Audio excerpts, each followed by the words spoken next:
Tonus è il miglior negozio di calzature moda comoda. Qui troverete il più vasto assortimento di calzature Fratelli Tomasi. Eleganza e comodità, perché camminare è vivere.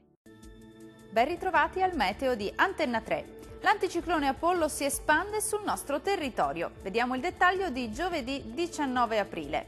Sul Veneto sarà una bellissima giornata all'insegna del sole. Non sono attese infatti precipitazioni. Sulla nostra regione il cielo si presenterà quasi del tutto sereno e limpido su tutti i settori.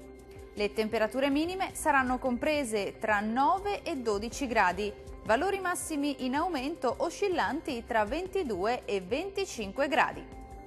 Nessuna variazione di rilievo sul Friuli Venezia Giulia. La nostra grafica ci mostra che anche qui sarà una bellissima giornata di sole ovunque, non sono previste piogge. Il cielo infatti risulterà sereno su tutti i settori.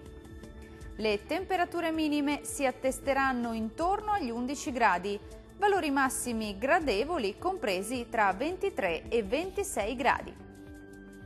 Poche variazioni se ci spostiamo sul Trentino Alto Adige. Sin dal mattino e per tutto l'arco della giornata il sole sarà dominante. Il cielo infatti si presenterà sereno e terso su tutti i settori della nostra regione.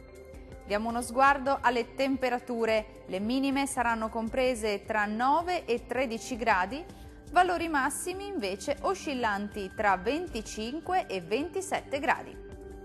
Dal meteo di Antenna 3 per ora è tutto. Arrivederci al prossimo aggiornamento.